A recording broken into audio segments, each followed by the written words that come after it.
all seen this. It's a picture of surgical masks, and if you've seen them in the stores, you look at the back of the box, and guess what it says? If you haven't read it already, the statement on the back of the box literally says, this product is an ear loop mask. This product is not a respirator and will not provide any protection against COVID-19 coronaviruses or other viruses or contaminants. Okay, let's take a pause. I'm done. That's it. That's all we need to know. So, I mean, I'm joking here, but for a moment, let's imagine if you had a contraceptive, some sort of contraceptive pill, and on the back of the box it said, this pill will not provide any protection against becoming pregnant. I mean, it's a very strong language. So I would like to think about this and come back to this slide once we're done with the rest of the presentation. Next slide, please. So Mary Holland did an excellent job to go over the laws as they relate to masks and specifically surgical masks and cloth masks. And just to reiterate, they are not FDA approved. They are only for emergency use authorization, which essentially means they cannot be mandated without choice. So you should be able to accept or refuse to basically wear masks. So I will go to the next slide, please. All right, so let's get to the basics here. I mean, I feel like common sense has sort of evaporated, and I really want to just stress and underline the essential, the significance of the breath and breathing. So it's a sad day when we have to actually go back to the basics, but here we are. So let's think about it as the rule of the threes, the essentials to life. We all know that we need food, water, and air for survival, right? So the average survival time for an average human without food is 3 weeks. The average survival time for a human without water is about 3 days, and without air, it's 3 minutes. So I think that gives you a very strong reminder of how incredibly important breathing is. And so breathing is living, literally, right? So, and the oxygen component of the breath that you take is your greatest and first source of energy. It's the fuel required for the proper operation of all body systems. Oxygen gives our body the ability to rebuild itself. Oxygen detoxifies the blood and strengthens the immune system. Oxygen displaces deadly free radicals, neutralizes environmental toxins, and destroys anaerobic bacteria, parasites, microbes, and viruses. Oxygen enhances the body's absorption of important nutrients. It enhances brain power, memory, concentration, and learning. It calms the mind and stabilizes the nervous system. Without oxygen, brain cells die and deteriorate very quickly. And as we age and oxygen deficiency increases, it takes longer to learn and retain new material. Oxygen lowers resting heart rate and strengthens the heart and the contraction of the cardiac muscle. So listen to this. Virtually all of the 1.5 million annual heart attacks are attributed to hypoxia and the failure to deliver oxygen to the heart muscle. So the effects are cumulative. Oxygen balance helps reverse the physical and psychological effects from poor health, from pollution, and from aging. So maintaining proper oxygen level in the body is vital to overall health and vitality. This is what I want to say. This is the emphasis. This is the essence of this particular presentation. So any intervention that compromises, obstructs, interferes with, jeopardizes, or otherwise gets in the way of optimal breathing, especially for prolonged periods, should be questioned and frankly shunned. Obstructing breathing chronically for periods of time is never a prescription for health and can only lead to systemic disease. Next slide, please. So wearing cloth or surgical masks, contrary to what you are told, does obstruct proper oxygen-carbon dioxide exchange, otherwise known as breathing. We are designed to breathe in oxygen-rich air, and we exhale carbon dioxide, which is a metabolic waste product. Meanwhile, our brain is dependent on an adequate and continuous supply of oxygen in order to optimally produce cellular energy to support life. So the central nervous system is thereby extremely vulnerable to inadequate O2 supply. Normal atmospheric oxygen level is 20.9%, but when you wear a mask, a portion of the carbon dioxide waste that you exhale displaces the O2 in the dead space of your mask, and thereby we're re-inhaling our own CO2. So clearly when we re-inhale a portion of our exhale, we are obstructing optimal O2-CO2 gas exchanges, which is breathing. Next slide, please. So oxygen deficit, which is called hypoxia, and carbon dioxide excess, which is called hypercapnia, during mask wearing is thoroughly established in peer-reviewed clinical data. Masks cause widely demonstrated and clinically confirmed hypoxic lack of oxygen injuries to the brain, heart, musculoskeletal system, and demonstrated in numerous demonstrated in numerous peer-reviewed published studies. So excess carbon dioxide, as it accumulates inside a mask, is an asphyxiant, and in excess is a mild poison to the entire body. This is also widely established in clinical data. So therefore, demanding any human, a child, a teacher, a worker, an athlete, a traveler, consumer, anyone else to wear a mask is demanding they mildly poison themselves. Next slide, please. So this is a diagram for just immediate health, the adverse effects from carbon dioxide toxicity. Basically, when it's a mild amount in the volume of the air, when it's a smaller amount, you're drowsy, you're nauseous, you're a little bit out of it. When it reaches 3%, then you have reduced hearing, increased heart rate and blood pressure, and you have mild narcosis. When it reaches 5%, you have dizziness, confusion, headache, shortness of breath. And at 8%, basically, you can be unconscious and die with tremors and seizures. Next slide, please.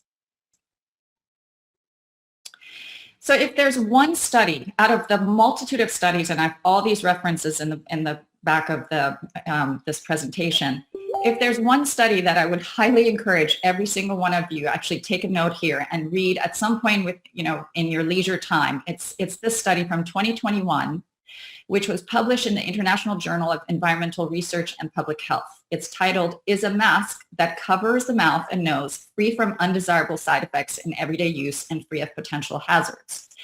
It basically went over 65 scientific papers that within those had 14 reviews and 2 meta-analyses. So it covers 200 studies. And if you don't have the time or inclination to read 25 pages of this dense, informative data, I basically took what I thought were some of the most important 3 paragraphs. There are many of them, but that I just want to please just bear with me. I just want to read it for you because this is so incredibly important. So according to the scientific data, long-term disease-relevant consequences of masks are to be expected. They give an indication that with correspondingly repeated and prolonged exposure, clinical pictures can develop such as high blood pressure, arteriosclerosis, including coronary heart disease, metabolic syndrome, as well as neurological diseases. For small increases in carbon dioxide in the inhaled air, this disease-promoting effect has been proven with the creation of headaches, irritation of the respiratory tract up to asthma, as well as an increase in blood pressure and heart rate with vascular damage, and finally, neuropathological and cardiovascular consequences.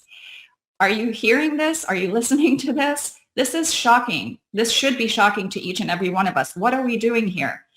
Even slightly but persistently increased heart rates encourage oxidative stress with endothelial dysfunction via increased inflammatory messengers. And finally, the stimulation of arteriosclerosis of the blood vessels has been proven. A similar effect with the stimulation of high blood pressure, cardiac dysfunction, and damage to blood vessels supplying the brain is suggested for slightly increased breathing rates over long periods. Masks are responsible for the aforementioned physiological changes with rises in inhaled carbon dioxide. Are we trading getting a virus that has a 99.98% survivability rate for most of the population? Are we trading that for heart disease and neuropathological diseases and asthma and all these chronic illnesses that are basically the leading cause of death? Okay, next slide, please. Okay, so I'm going to go very quickly. OSHA basically, as we know, is the Occupational Safety and Health Administration, and they determine what is a safe amount of oxygen in the air in the in the workplaces and what is a safe amount of carbon dioxide. They've determined that 19.5% is the absolute low range of oxygen in the air. And so with their own devices that are OSHA qualified, within 30 seconds, within the dead space of the mask, it's 17 to 18% oxygen levels. And conversely, with the carbon dioxide levels, it surpasses 10,000 ppm level of carbon dioxide, which both of those instances, both of those, what happens under the mask and what you're breathing in and out is incredibly detrimental to your health. Next slide. So according to OSHA, summarized short-term effects of elevated CO2 levels at 600 to 1,000 ppm. You have stiffness, general drowsiness from 1,000 to 2,500 ppm, and adverse health effects may be expected between 2,500 to 5,000 ppm. I just mentioned to you that within 30 to 60 seconds, you have 10,000 parts per million within that mask. Next slide, please. Okay, so here's where it gets wild, also very, very interesting. So we just talked about the health adverse effects of wearing masks, but do they even work? Are we wearing them for any reason, specific reason that's actually advantageous? I'm sure we've all heard, but surgeons wear them. But surgeons wear them. That's at least what I hear often. Surgical masks, do they even work? So surgical masks were developed to be used in surgery to improve infection rates. That was the original reason that they were taken on in the surgery room around the 1900s, the early 1900s. There are a multitude of studies. This is what's shocking, not just one isolated one, but 50 years worth of data and studies that have demonstrated that in fact, they do not improve infection rates. So, for example, 2016 meta-analysis in Cochrane's Systemic Review found when physicians wore masks or did not wear masks, there was no statistically significant difference in infection rates between the masked and the unmasked groups in any of the trials. Does that shock you? And so even after 100 years of usage, the study concluded it is unclear whether wearing surgical masks result in any harm or benefit to the patient undergoing clean surgery. Next slide, please. So, but conversely, there have been so many studies, numerous studies that show actually hand washing does work to reduce infection rates. And this is a very, very fascinating story if you're not familiar with Semmelweis. He's a doctor around 1850 in Vienna. And and he was basically working in a hospital that had a morgue as well as a delivery room in it. And through his powers of observation, he noticed that those doctors that did not wash their hands between working on cadavers or doing autopsies and went from there to delivery rooms without washing their hands, they were killing either the mother or the child. And so when he brought this to the surgeons, the other surgeons or doctors' attention and said, listen, I'm having tremendous benefit of when I wash my hands, I'm not killing the mothers or the children, they laughed him out of the hospital and basically said, you're insane. This is not true. He actually ended up dying in an asylum and was vindicated, of course, 50 years later. Anyway, so the bottom line is, though, that, so in the meta-analysis of a 1981 study, which is titled Surgeon's Medical Mask Study, concluded it would appear that minimum contamination can best be achieved by not wearing a mask at all, and that wearing a mask during surgery is a standard practice that could be abandoned. And they continue in that study to say, despite these findings, it has been difficult for surgeons to give up this long-standing practice. I find this to be absolutely fascinating. So it's become a ritual that has no benefit even in the surgery room to improve infection rates. Next slide, please. So, okay, so outside of the surgery room, do the masks, the cloth masks and the surgical masks, do they reduce viral infection spread in the general population? How do masks perform in reducing the spread of viruses and pathogens in the population? So again, another fascinating, tons of studies that will corroborate what you will see here. The kinetics of microscopic pathogens do not follow expected paths. They defy surface level logic. If we take the diameter of a single strand of human hair It's about 80 micrometers in thickness. A single bacteria cell is about 2 micrometers. A virus particle is not even measured in micrometers. It's measured in nanometers, and the average size is between 17 to 140 nanometers. Next slide, please.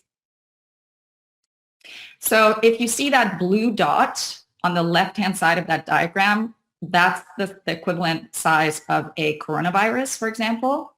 And the filtering pore size of a cloth mask is bigger than the big black blob that you see on the right-hand side. So it defies logic to think that somehow the pore sizes that are thousands, at least hundreds, if not thousands of times larger than the particulate size, how they would be expected to filter coronaviruses. Next slide, please. Okay, so the proportional pore size of surgical and cloth masks are enormous compared to the virus particles. So virus particles can slip through these mask pores as easily as throwing sand against a chain link fence. What we know is cloth and surgical masks can filter some bacteria and contaminants such as tuberculosis, but they are virtually incapable of blocking aerosolized viral transmission. So numerous randomized control studies not only demonstrate they are woefully ineffective at stopping transmission, but some have even shown masks to increase infection due to repeated touching and trapping of germs and humidity. Next slide, please. So this is just a ridiculous diagram, but I just thought it's worthwhile seeing. This is based on CDC's own data. So you have on the left column, you have the woman wearing the red cloth mask, and the middle one is the surgical, and the right one is the N95. And in their own data, basically it says the surgical masks do not provide the wearer with reliable level of protection. So I mean, none of these masks that we are being mandated to wear are doing the job that they're supposed to be doing. Next slide, please. So the last, among the many studies, I just wanted to bring this to your attention, a study published in the British Medical Journal, which is called a cluster of randomized trial of cloth masks compared with medical masks in healthcare workers. This study said the rates of all infection outcomes were highest in the cloth mask arm, with a rate of ILI, which is influenza-like illnesses, statistically significantly higher in the cloth mask arm, up to 13 times higher compared with the medical mask arm. Cloth masks also had significantly higher rates of ILI compared with the control arm, which had no masks. Essentially, what this study found is that if you're wearing cloth masks, it's actually a danger. You're actually increasing your infection rate. Next slide, please. So back to the first slide, I wanted to bring this back. So I think, in fact, we really need to pay attention to the statement that's written on the back of the box because it's absolutely accurate. It does not provide any protection against COVID-19 coronaviruses or other viruses or contaminants. Next slide, please. Lastly, does anyone have the right to demand you obstruct your breathing? We are mandating children and workers to wear masks for hours every day, knowing they are breathing suboptimal air and likely creating imbalances and stress in their bodies. Where are the safety studies performed to show wearing masks for extended periods does not create illnesses, especially in children who have virtually zero risk for the virus itself?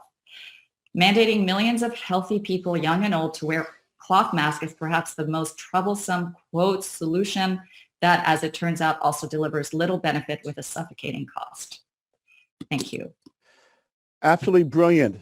Thank you very much, Christina. Those of us who've been doing this research ever since this mass madness has come out, we've been pulling our hair out of our head over the idea of people actually thinking the mask will protect them and that the masks are safe, when in the exact opposite. So I encourage all those who have friends who are in love with their mask and double masking, let them see this presentation by Christina. And she touched on something that leads right into our next speaker. Then we just have one more, then we're finished. Raquel Martinez.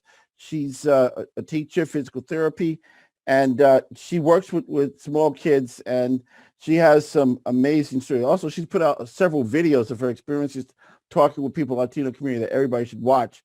We're going to see if we can, formalize this some kind of way.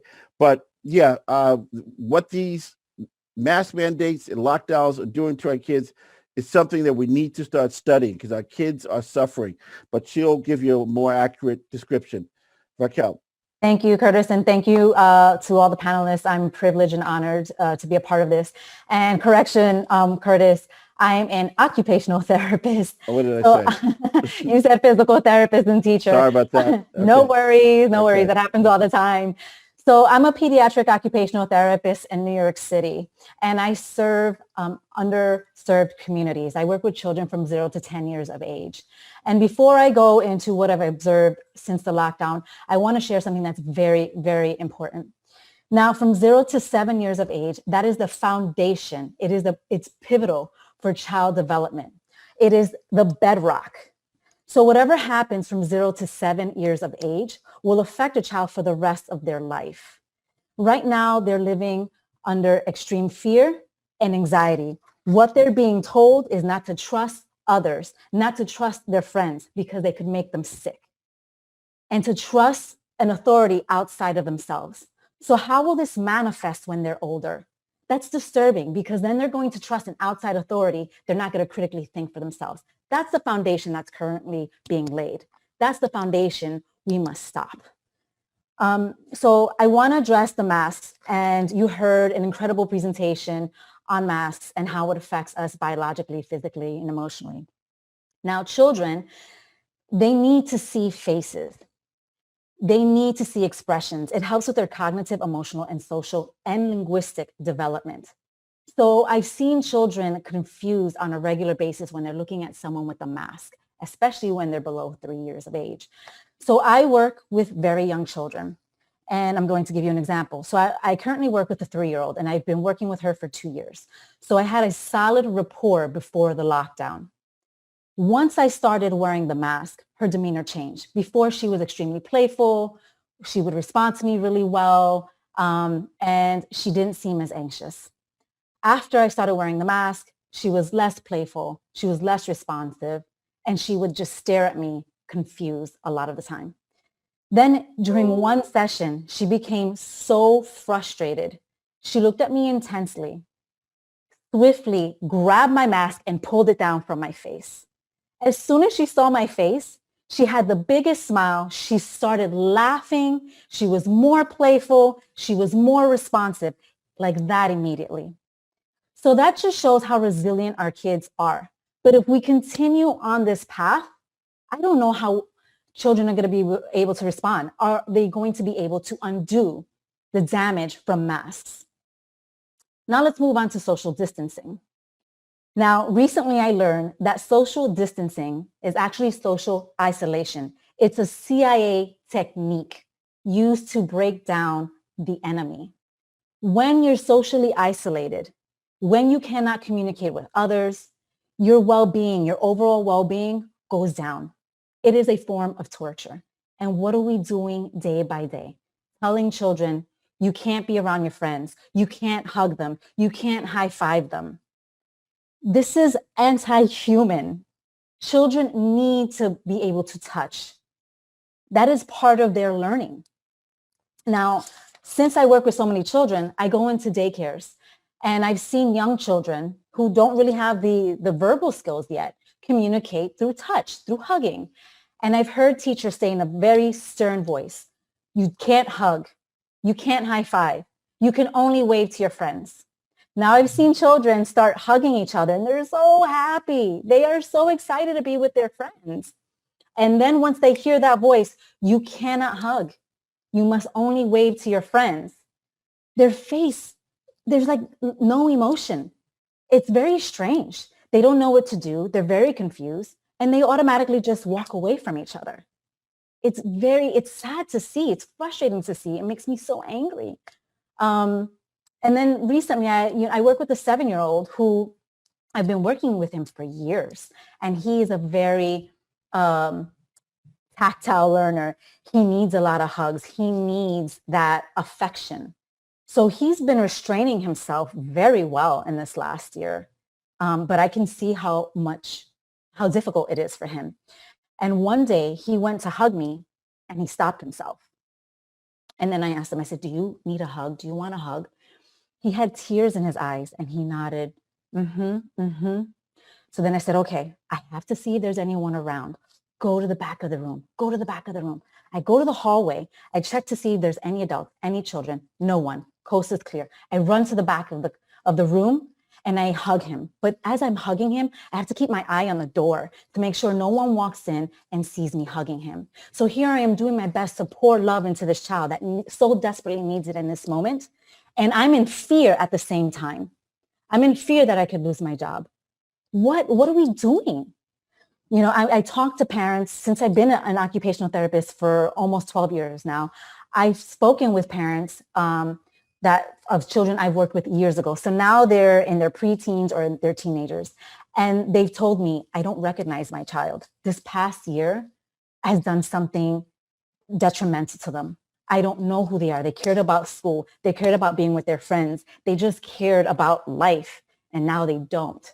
I'm hearing from nurses that work with teens that suicidal ideation is up. What are we doing? We are destroying our children. So now we have these potential forced vaccines. When I speak to families, and I'm talking to a lot of families on the street, since I'm constantly outside working with families, I speak to random strangers and I ask them how they feel about forced vaccinations. And they're frightened. They're frightened. They're scared that their children cannot return to school unless they have the vaccine. That's disturbing. That should not be the case for going to school. Education and vaccination should not go hand in hand. So I ask parents, I urge parents to do their research, to ask questions, to challenge every entity, to challenge the Board of Education, to challenge the state government, to challenge the federal government, to challenge the CDC, the WHO, and to band together, to organize. This is the fight of your lives, of our lives, for your child's future. We can all do this together. We must do this together. What you don't do now will hurt your children for the rest of their lives. What you do now will benefit them for the rest of their lives. So let's do the work. Let's organize. Let's fight. Let's stand shoulder to shoulder and show them that we are a formidable force and do this. Thank you very much. Round of applause. Very good. You can tell that's from the heart. And I saw that in Raquel first time we met, and she's really sincere. And it's amazing. I know a lot of us try to talk to people about these issues. We try to raise the issue, try to give them a flyer. A lot of times they don't want to hear it. She has an amazing knack for talking to people. She can get ordinary people on the street talking and sharing their stories, and that's what we need. And she's helping, her team is helping make big inroads into the Hispanic community, which I'm really glad she joined our New York group. Last speaker, moving to Rita Palma, and just give me a second here. Okay, Rita, she's one of the founders of the Children's Health Defense New York. She's a parent activist, and a lot of people know her because she's not afraid to go to rallies upstate in Albany and other places. She's a ferocious fighter for children and our rights, and she's a real hero in the movement. So I'd like to turn to she's going to talk about, suggestions. What can we do? With all Okay. Thank you. Well, I want to talk specifically about one action we can take. What I'm noticing, and thank you very much, Curtis, and thank you so much, everybody else, for the sobering and chilling information and inspiring as well. So what I've been seeing as a national trend is coercion through by colleges and also by employers to get their students and their employees vaccinated. So the colleges are saying, if you are not vaccinated by September, you cannot come back to school. The employers are saying, if you are not vaccinated, don't bother coming back to work. Or if you do, then we will cut your hours, or we will not afford you as much opportunity. We will limit what you do as an employee. So there is something that almost everybody in the country can do. If I could take the college issue first. 46 out of 50 states in the United States do offer a religious exemption to immunizations. New York isolates it to anybody over 18. The only 4 states that do not offer anything for college students is Connecticut, Maine, West Virginia, and Mississippi. All the other states have a religious exemption available for college students. So what is a religious exemption? Okay, that's kind of a complicated question, and to answer that, I would advise anybody who's interested in looking into this to go to my website. I have on the home page links to an exemption booklet that I wrote many years ago for New York, because New York had a tendency to evaluate religious exemptions for certain students in certain school districts. So I have a booklet that's available that explains what a religious exemption is, describes how broad the law is, how any religion can fit, because the government cannot prefer one religion over another. That is a violation of the Establishment Clause of the Constitution of the United States. So the book goes into descriptions of personal religious beliefs and what is permissible by law. I also include religious ideas and themes that I've heard throughout the years. What's also included on the homepage of my website, which is mykidsmychoice.com, is a link to all the other states' laws, their actual statutes that outline the religious exemption laws and the medical exemption laws. So the homepage of my website, My Kids, My Choice, has all the information you need. And with that package, a parent or anybody over 18 should be able to compose a religious exemption letter that satisfies the college or the employer, whatever the case may be. Now, let me stay on the colleges for a minute. This is uncharted territory, so we're not really sure what's going to happen when the students start submitting the religious exemption to the colleges. We're finding already that the religious colleges are actually taking a more draconian approach than others. Catholic schools in particular are evaluating these exemptions with a fine-tooth comb, and they will likely have a tendency to deny them and put up a brick wall more so than other non-religious type of institutions. So we're not really sure what the future holds with the whole issue. However, we do know that almost every student is entitled to file a religious exemption, hand in a satisfactory letter outlining their personal religious beliefs and their personal interpretation of how the vaccine translates to religiously objectionable, whether it be the fact that mRNA technology alters God's creation, corrupts the holy nature of the blood, betrays a faith in God, uses aborted fetal tissue, and on and on and on. So I'm encouraging people who do use the book, use the materials that I have, to keep in touch with me and let me know what's going on out there. So please let people know, let friends and family know who have children going to college, that they can visit the website, get all the materials that they need in order to compose better. Now, the same principle holds true for employers. I'm hearing every day employers are saying, don't come back to work unless you're vaccinated. Under the Civil Rights Act of 1964, we are protected from religious discrimination in the workplace. So an individual can have a religious exemption to vaccines and still hold on to their job, even if their employer is mandating it. Mary spoke about the emergency use authorization earlier. Technically, that is true. They are not permitted to mandate it. However, they're doing it anyway.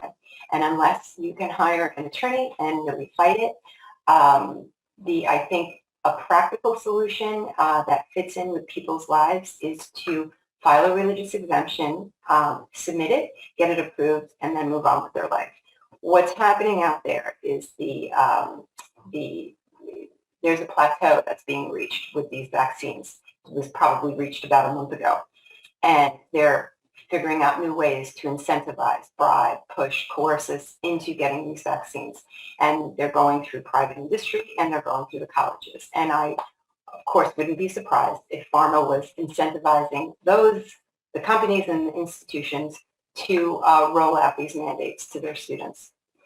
So this is, let's see, am I missing anything?